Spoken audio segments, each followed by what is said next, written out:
ಸ್ಟೇಟ್ಮೆಂಟನ್ನು ಖಂಡನೆ ಮಾಡ್ತಾ ಇದ್ದೇವೆ. ಖಾದರ್ ಅವರು ಯಾವತ್ತೂ ಇಂಥ ಕ್ರಿಮಿನಲ್ ಕೃತ್ಯಗಳಿಗೆ ಯಾರಿಗೂ ಅವರು ಸಹಾಯ ಮಾಡುವವರಲ್ಲ. ತಮ್ಗೆ ಗೊತ್ತಿದೆ, ಮೊನ್ನೆ ಇದಾದಂಥ ಸುಧಾಕರ್ ಶೆಟ್ಟಿಯವರು ಅವರು ಈ ಹಿಂದೆ ಕೂಡ ಅವರು ಕೂಡ ಇಂಥದ್ದೇ ಕೊಲೆ ಪ್ರಕರಣ 2 ಕೊಲೆ ಪ್ರಕರಣಗಳಿದ್ದುಕೊಂಡು ಇದ್ದವರು.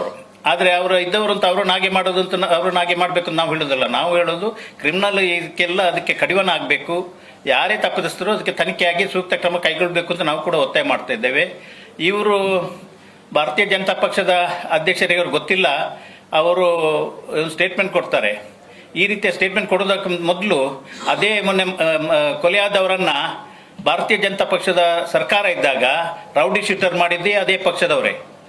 ರೌಡಿ ಶೀಟರ್ ಆಗಿ ಅವರಲ್ಲಿ ರೌಡಿ ಶೀಟರನ್ನು ಅದನ್ನು ಅವರ ಇದು ಮಾಡಿಕೊಂಡು ಸಿಲುಕಿಸಿಕೊಂಡು ಅವರ ಅವಧಿಯಲ್ಲಿ ಆದಂಥ ಈ ಕೃತ್ಯಗಳು. ಈಗ ಬಿಟ್ಟು ಖಾದರ್ರವರಿಗೆ ಈ ರೀತಿ ಹೇಳೋದು, ಮತ್ತು ಸತೀಶ್ ಕುಂಪಲ್ರ ಬಗ್ಗೆ ನಾವೆಲ್ಲ ಊರಿನವರೇ, ಕ್ಷೇತ್ರದವರೇ, ಕುಂಪಲದವರೇ ಎಲ್ಲ ಇರೋದು. ಆದರೆ ಆ ರೀತಿಯ ಸ್ಟೇಟ್ಮೆಂಟ್ ಕೊಡೋದು ಅವರಿಗೆ ಅದು ಅವರ ಕ್ಷೋಭೆಗೆ ಅದು ಇದು ತರುವುದಲ್ಲ, ಅವರ ಇದಕ್ಕೆ ಶೋಭೆ ತರುವಂಥದ್ದಲ್ಲ ಅದು. ಅವರ ಚರಿತ್ರೆ ನೋಡಿದರೆ ಎಷ್ಟೋ ಇದೆ. ನಮ್ಮ ಜೊತೆ ಇದ್ದವರೇ ಅವರು, ನಮ್ಮ ಸಣ್ಣದಿರುವಾಗೆಲ್ಲ ನಮ್ಮ ಜೊತೆಗೆ ಇದ್ದರು. ನಾವೇನು ಅವರನ್ನು ದೂರುವುದಲ್ಲ. ಅವರು ಏನು ಮಾಡಿದ್ರು ಮೊನ್ನೆ ಅವರಿಗೆ ಪಕ್ಷದೊಳಗೆ ಏನು ಮಾಡಿದ್ರು?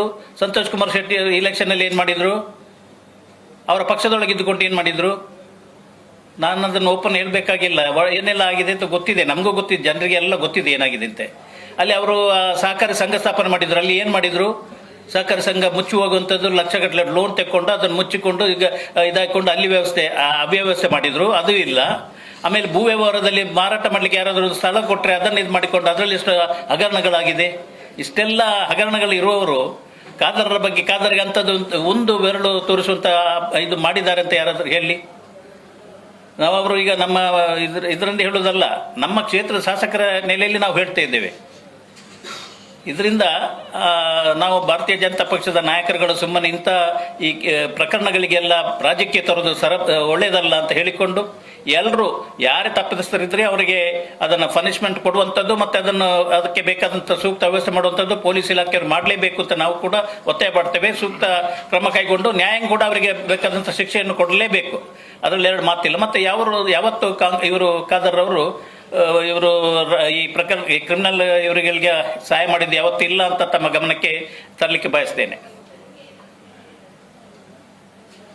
ಈಗ ಏನಾದಾಗ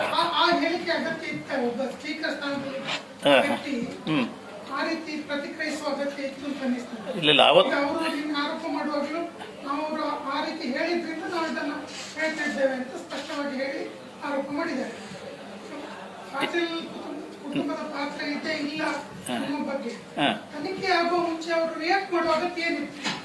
ರಿಯಾಕ್ಟ್ ಮಾಡುವಾಗ ಅವರಾಗಿ ಹಾಗೆ ಸ್ಟೇಟ್ಮೆಂಟ್ ಕೊಟ್ಟಿಲ್ಲ. ಅವರು ಮಾತಾಡುವಾಗ ಅವರ ಫ್ಯಾಮಿಲಿಯವರು ಯಾರು ಬಂದು ಮಾತಾಡಿ ಈಗ ಹೇಳಿರ್ಬೋದು, ಅದು ತನಿಖೆ ಆಗಲಿ ಅಂತ ಹೇಳಿರ್ಬೋದು ಹೊರತು ಅದು ಮಾಡಿ ತಪ್ಪಲ್ಲ ಅಂತ ಅವರು ಮಾಡಿ ತಪ್ಪು ಅಂತ ಇದು ಮಾಡ್ತಾರೆ ಹೊರತು ಅದಕ್ಕೆ ಸಪೋರ್ಟ್ ಮಾಡಿ ಏನು ಮಾತಾಡಿಲ್ಲ ಅವರು.